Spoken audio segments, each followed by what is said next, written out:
continuar essas condições, a situação no Ártico vai estar favorável. Está ali a palavra, favorável, embaixo.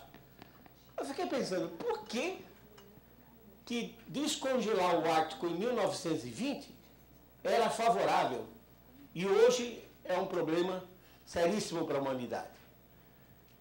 É que eles estavam pensando na navegação polar. Se o Ártico não tiver gelo, fica muito fácil você sair da Noruega, por exemplo, e ir para o Canadá pela rota polar do que ter que dar volta. Prático. É departamento de comércio, não departamento de ecologia. Tá? 1922. E agora? Novamente de frio para quente em 1995. Só que agora nós temos dados de satélite. Fonte dos dados. Universidade de Illinois, em Urbana-Champaign, é um site chamado The Cryosphere Today, a criosfera de hoje. Notem, 1995, que foi quando virou de frio para quente, o gelo começou a derreter. Aqui está a variação, o que é negativo é derretimento, o que é positivo é aumento de gelo. Começou a derreter.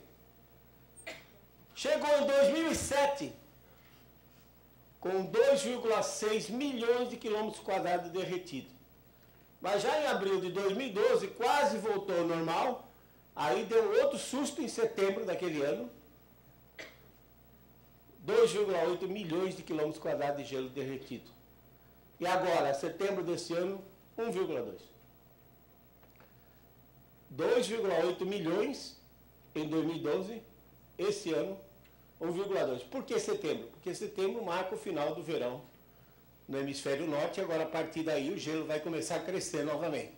Então vocês percebem claramente que o gelo está começando a se recuperar porque está diminuindo o transporte de calor pelas correntes marinhas. Eu vou voltar a falar disso um pouquinho daqui a pouco.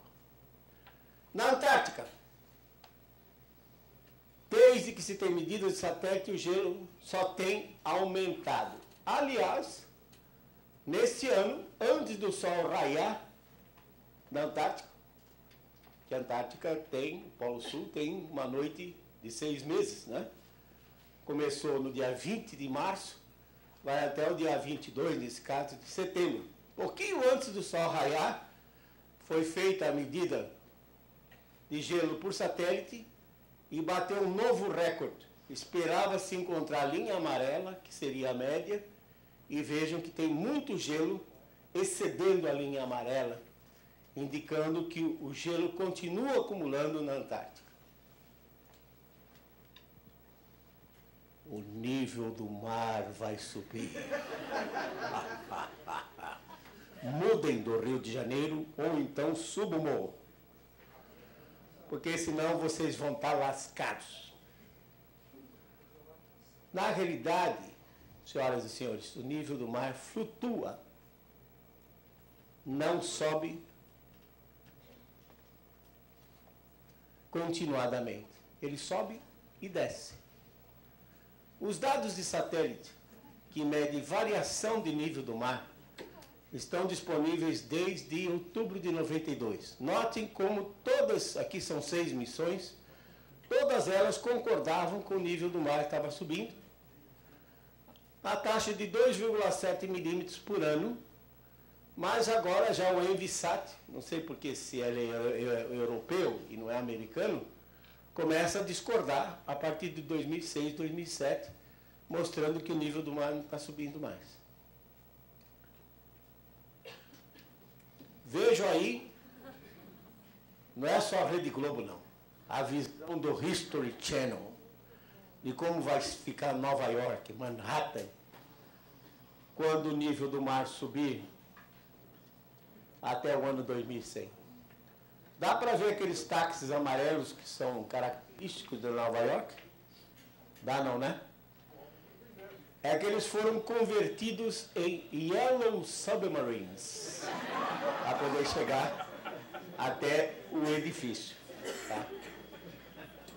Medir nível de mar é missão impossível. Por que é missão impossível? Porque vocês, como geógrafos, sabem que você vive num planeta que tem uma superfície sólida, mas não é contínua e não é estática. Ela é formada de placas tectônicas que se movem. A régua que mede o nível do mar está fixada onde? Na placa. Então, se a placa afunda, o nível do mar sobe. Conclusão, nível do mar está subindo. É como aquele cientista português que foi... Já foi embora todos os portugueses aqui? Não. É como aquele... Só tem dois. Como aquele cientista português que foi analisar a audição dos gafanhotos. Botou o gafanhoto em cima, batia na mesa, o gafanhoto pulava. Repetiu várias vezes para dar, então, confiabilidade estatística. 95% com a margem de erro, 2 para cima, 2 para baixo. Tá. Pá, pulou. Arrancou uma pata traseira do gafanhoto. Bateu de novo o gafanhoto. Mal conseguiu dar um saltinho. Depois de várias replicações do experimento, arrancou a segunda pata do gafanhoto. Bateu e o gafanhoto, nada de pular. Conclusão da pesquisa, gafanhoto ouve pelas patas traseiras. Então, se a régua está fixada na placa e a placa afunda, conclusão, nível do mar está subindo. Bom, mas está ali, ó. Se vocês entrarem nesse site, vocês vão ver que no caso de Estocolmo, o nível do mar está diminuindo. Porque a placa lá, lentamente, nos últimos 200 anos, ela está subindo e a régua sobe com ela. IPCC, no relatório 4, Painel Intergovernamental de Mudanças Climáticas, 2007, vai subir 59 centímetros até 2100 se nós não pararmos de emitir CO2. Agora, esse ano passado, setembro de 2013, vieram com mais força. Vai subir 98 centímetros o nível do mar. Eu fiquei pensando, caramba, dada a incerteza que existe nisso, por que não arredondar logo para 1 metro? 98 centímetros. É que 1 metro não é um número que a gente possa acreditar. É chute. Agora, 98 centímetros é uma medida precisa. E o Algor? E está no Brasil, hein? O Algor está no Brasil, São Paulo. Ele disse naquele documentário dele que o nível do mar vai subir de 6 metros. Entrem na internet, digite Algor, mansão, Montecito, Califórnia. E vocês vão ter acesso às fotos da mansãozinha que ele comprou, de 28 suítes.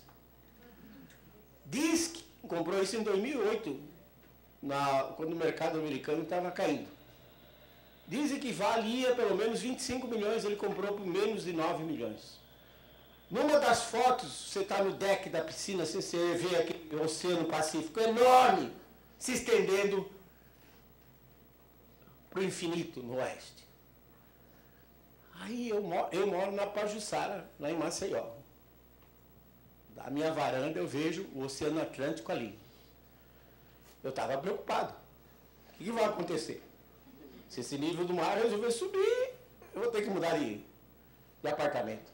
Mas depois que eu vi a mansão que o Algor comprou, ao nível do mar, olha, meu, se ele que está convicto que o nível do mar vai subir de 6 metros, gasta 9 milhões de dólares para comprar uma mansão ao nível do mar, então não vou nem me preocupar. O nível do mar flutua, sabe por quê?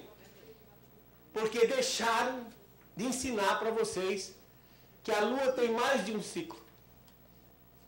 Quando você conhece algum ciclo lunar? Conheço. Hoje é lua cheia, depois vai ser minguante, depois vai ser lua nova, depois vai ser crescente, cheia de novo. 28 dias. Mas ela tem um outro ciclo que leva 18,6 anos, que é a inclinação do plano da órbita com relação ao equador terrestre. Passa de 28,6, 14 dias ela está no hemisfério norte, 14 dias ela está no hemisfério sul. Então ela passa do hemisfério norte para o hemisfério sul com essa inclinação. 9,3 anos depois, ela está em 18,4. Olha a diferença de área. A linha pontilhada aos trópicos. Quando ela está no máximo, ela está atuando fora dos trópicos. Ela tem que percorrer 13 mil quilômetros nos 28 dias. Quando ela está no mínimo de inclinação, ela só percorre 8 mil quilômetros nos mesmos 28 dias. Então ela agita muito mais o mar quando ela está no máximo. Cria uma diferença de, de altura, por isso que os satélites medem o aumento, gera um gradiente, uma diferença de nível, acelera as correntes marinhas e transporta mais calor dos trópicos em direção aos polos. Simples. Só que 18,6 anos, 20 anos, o que isso representa na vida de uma pessoa? É praticamente um terço da vida. Se ele começar a pensar com 20 anos, tem muita gente com 20 anos aí nem pensa, ele só vai ver 2 ciclos dele.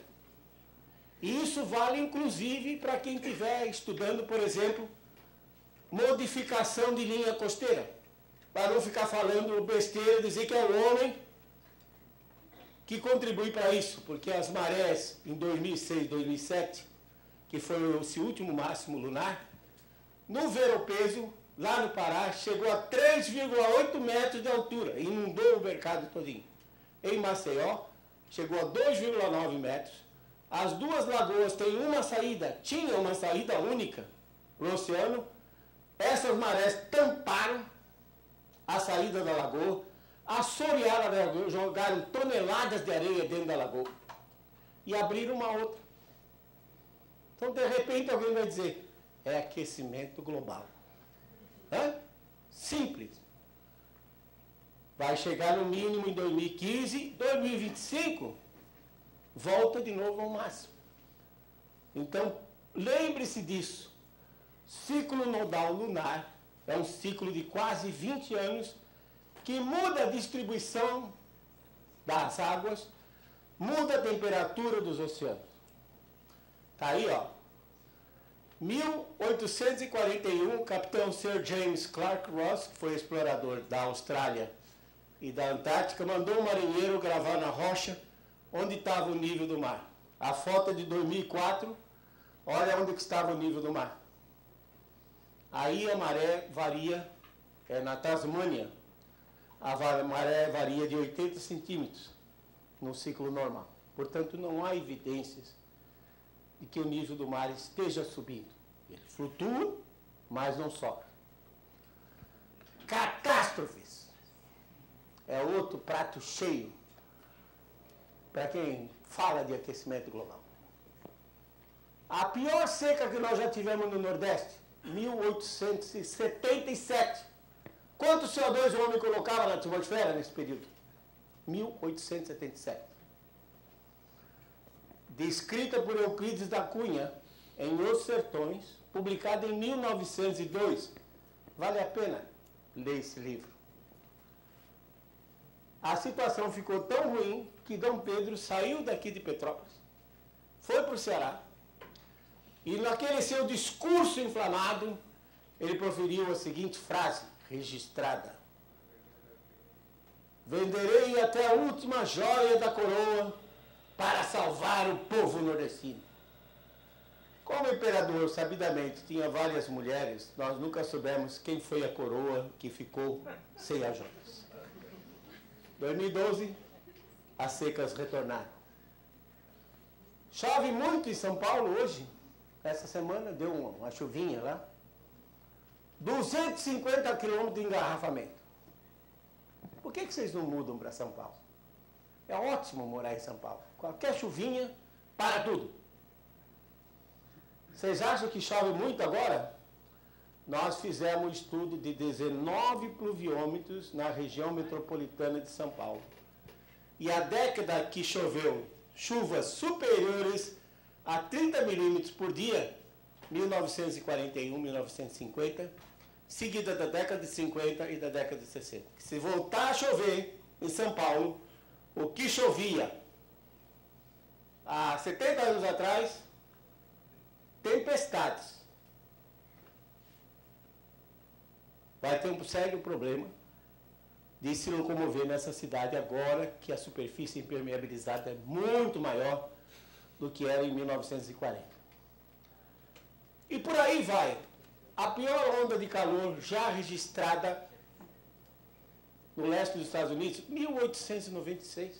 Qual era o CO2 que o homem colocava na atmosfera?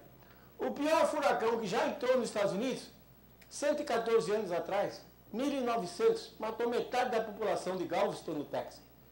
Então as pessoas confundem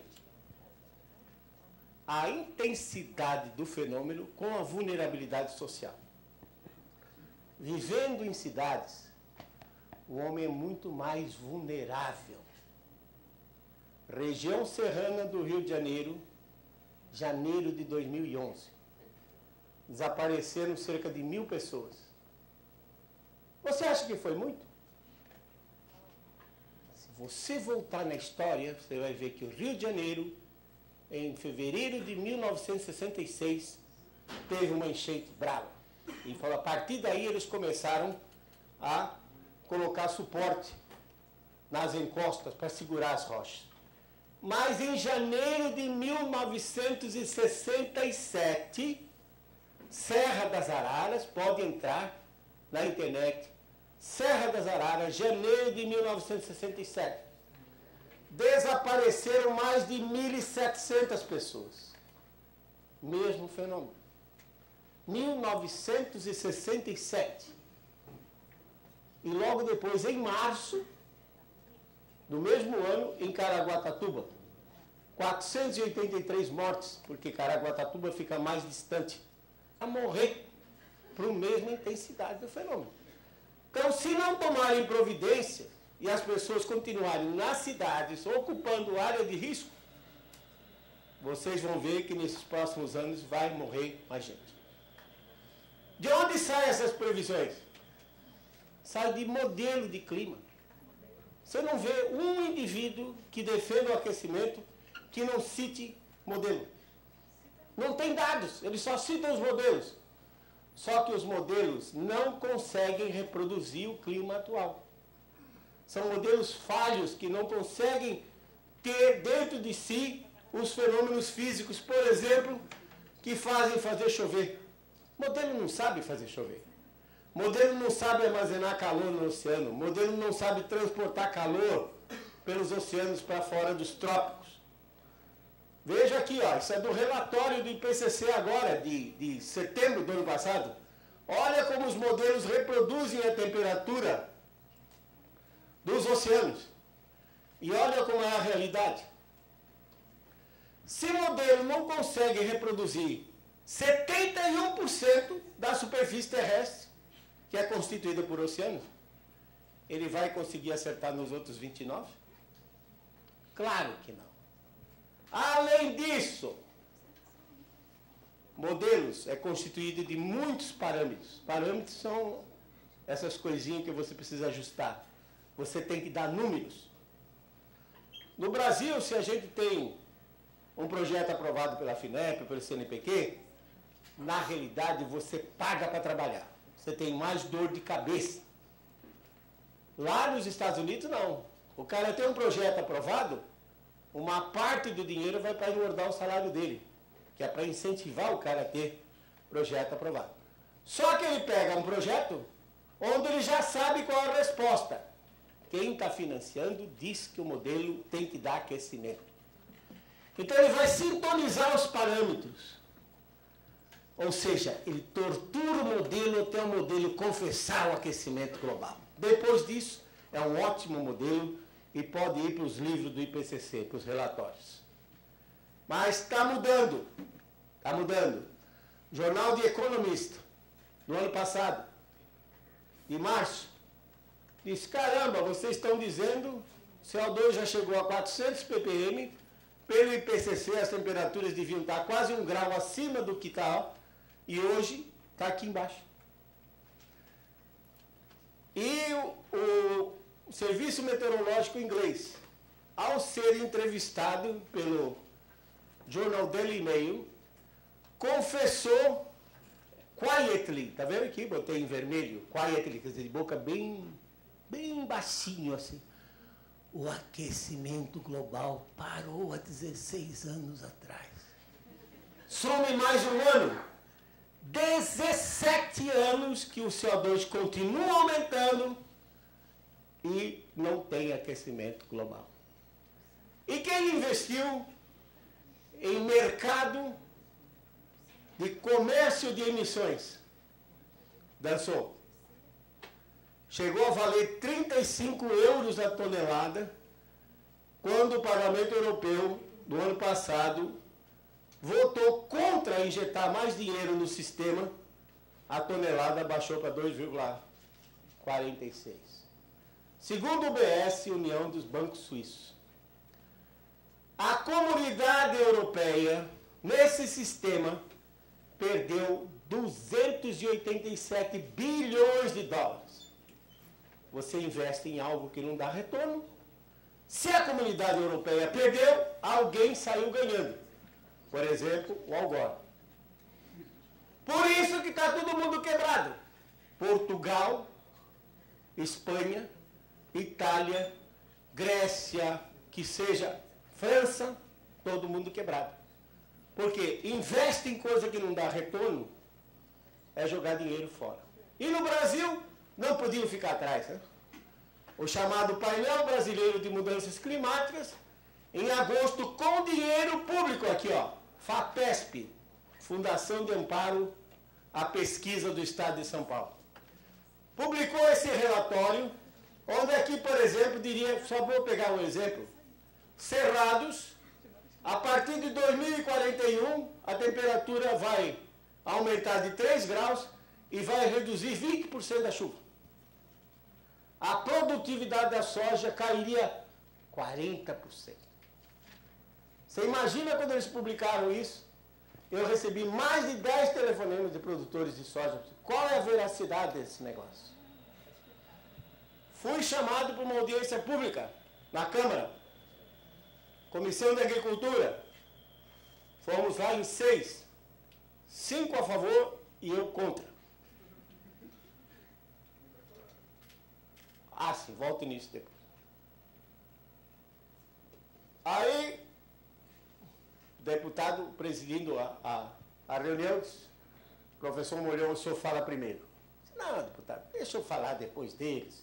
Eu ia descer o cacete.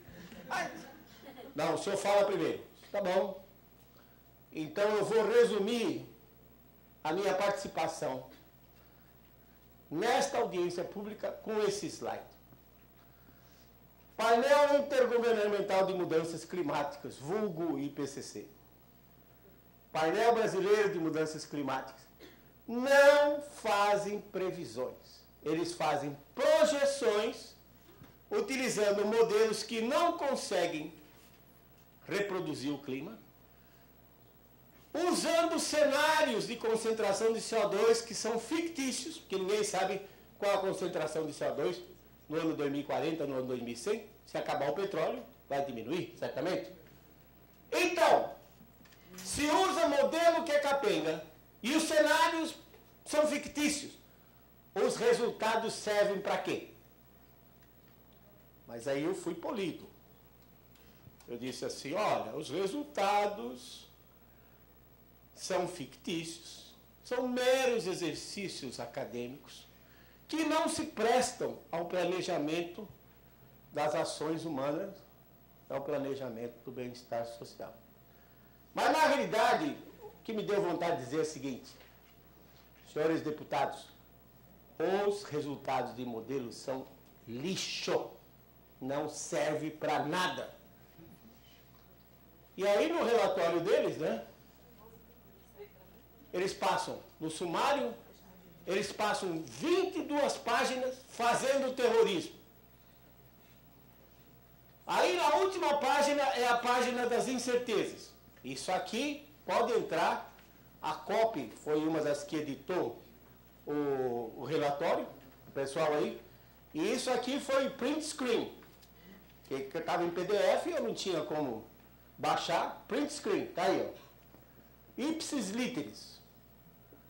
Incertezas. Bom, é bem verdade que existe incerteza sobre os cenários futuros. Mesmo porque não sabemos quanto CO2 vai ter. Né? É bem verdade que existem incertezas nos modelos, porque a capacidade de modelar o sistema climático é um grande desafio para a comunidade científica. Agora, essa daqui, incerteza sobre a variabilidade natural do sistema climático, eu dei risada. Senhores deputados, o que eles estão querendo dizer com isso é que se no ano 2100 a temperatura não estiver 5 graus acima do que está hoje, vamos dizer que o modelo estava correto. Quem não colaborou foi a natureza. É graças a essa incerteza na variabilidade natural do clima que eu mantenho o meu emprego já há 46 anos. Porque se todo mundo soubesse para onde o clima vai, para que climatologista? Todo já sabe. Eu não precisava. Graças a essa incerteza. E continuo ganhando dinheiro graças a essa incerteza. Essas coisas já aconteceram no passado. Está falando, São Paulo está passando por um problema sério. Sistema Cantareira com tudo a 11%. Já aconteceu. Olha aqui, ó. Dados de chuva. Mostram que a década de 60, quando o Pacífico ficou frio, a precipitação, 1963, foi o ano mais seco desses 65 anos. 1968, o terceiro mais seco de todo o registro. Aconteceu naquela época. Vejam, todas as barrinhas, na sua maior parte, tudo abaixo da linha do zero, desvio negativo. Já aconteceu, só que a população era pequena e ninguém tomou providências. O que será que vai acontecer daqui a 60 anos? Ninguém se preocupou. Como hoje também não vão se preocupar. Tem 9 milhões hoje, que depende daquele sistema. Alguém parou para se perguntar o que será que vai acontecer no ano 2070? Vai continuar com o mesmo sistema? Possivelmente com uma população, talvez 2, 3 milhões a mais, certamente não tomaram as providências na década de 60, quando deveriam ter tomado. E a bacia do Rio Paraná, que é uma das maiores do mundo, medido em correntes na Argentina, mostra claramente que já passou por isso. Na década de 60, década de 50, tivemos vazões abaixo do normal. O que vai acontecer com o clima nesses próximos anos? O Sol, principal fonte de energia, está no mínimo de um ciclo de 100 anos.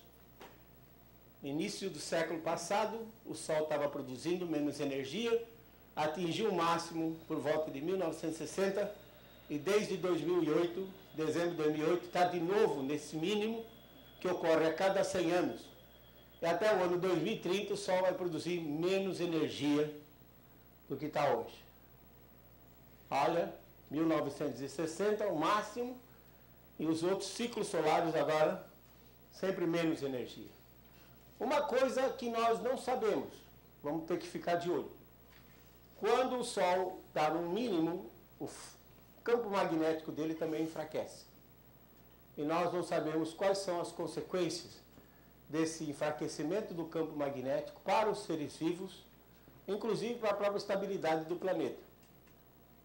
Há evidências de que no mínimo passado, no início do século XX, a quantidade de terremotos gigantes, superiores a 8,5 na escala Richter, foi a maior de todos esses 100 anos. E pelo menos 3 grandes erupções vulcânicas. Na época ninguém se preocupou. Hoje nós podemos ficar de olho para ver se essas coisas acontecem. Oceanos estão se esfriando. Como é que nós sabemos que os oceanos estão se esfriando? Hoje nós temos o sistema Argo disponível para a comunidade científica. São boias inteligentes que ficam submersas a 2.000 metros de profundidade. Notem a camada de oceano, 2.000 metros. Se deslocam com as correntes marinhas, no 10º dia elas inflam, sobem e vão medindo na subida temperatura e salinidade. Chega lá em cima, transmite para o satélite. Quantas dessas vocês acham que nós temos disponíveis? Está aí, ó. Dia 3 de novembro, portanto, há 3 dias atrás, quase 3.600 boias reportaram para os satélites. E o que essas boias estão dizendo? Contrariamente aos modelos que diziam que os oceanos iam armazenar mais calor e se aquecer, as boias estão dizendo que os oceanos estão se esfriando. Então, olhem a situação. 1947, 76, está aqui Estados Unidos, Brasil, Austrália e China. Olha como é que estava a distribuição de temperatura no Oceano Pacífico. Quente fora dos trópicos e frio na região tropical. De 1999 até o ano passado. Vejam que a situação está muito semelhante à daquele período de 47 a 76.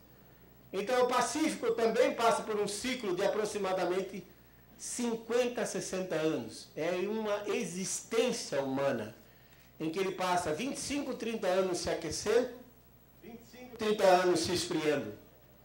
Se esfriou de 47 a 76, voltou a se aquecer de 77 a 98, e é esse aquecimento em que houve uma série de El Niños muito fortes que estão dizendo que é culpa do homem.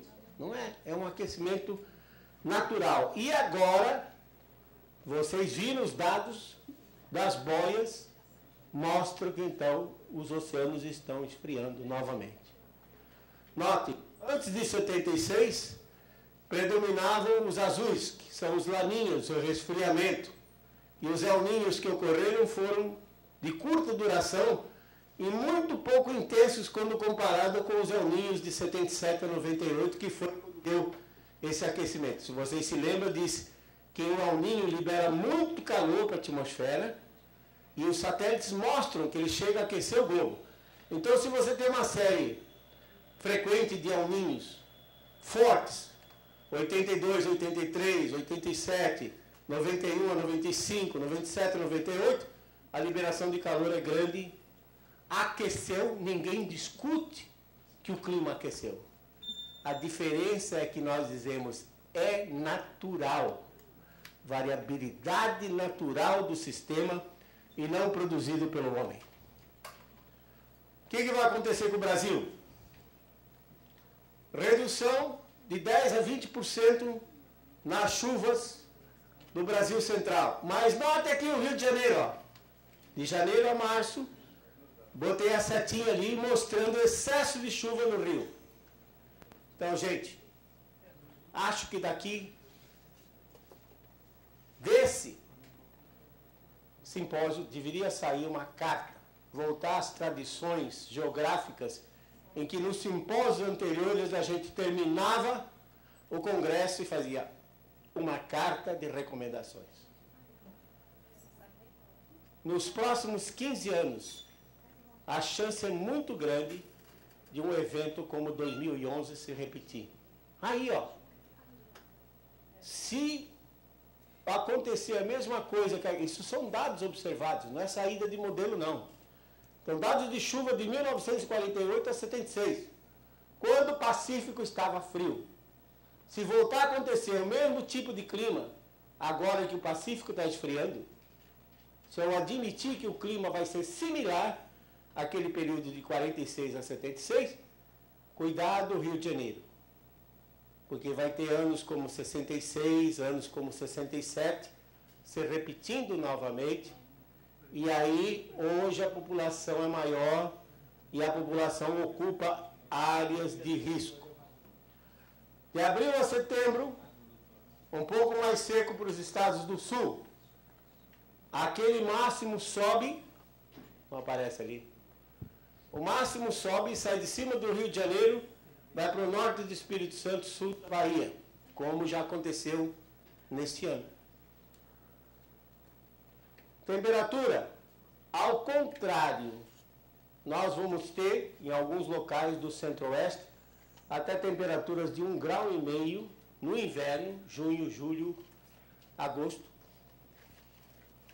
comparado com agora, 1,5 grau mais baixo do que agora. E me lembrando, porque para ser climatologista, uma das coisas que precisa ter é barba branca.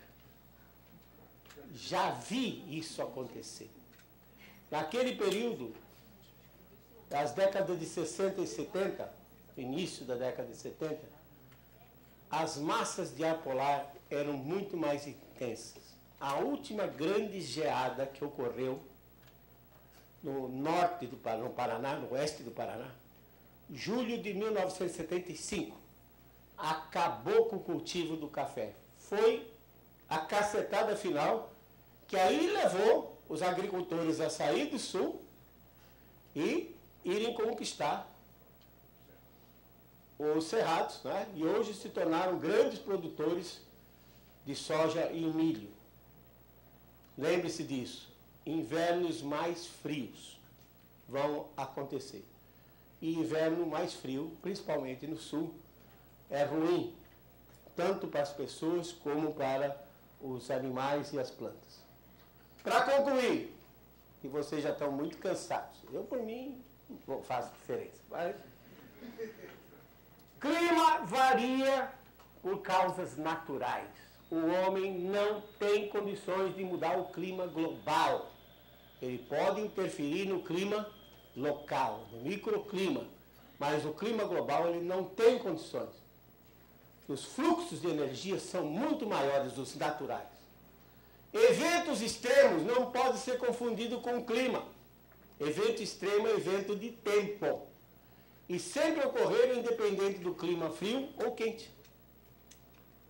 Então, o que nós temos que fazer? Planejar melhor a ocupação do espaço territorial, principalmente o urbano. Porque as pessoas vivem nas cidades. Então tem que gastar mais tempo, tem que devotar mais tempo para estudar a variabilidade do clima nas metrópoles. A zona rural deixa para depois. Por quê? As pessoas vivem nas cidades. CO2 não controla o clima global. CO2 não é vilão, não é gás venenoso. Atenção.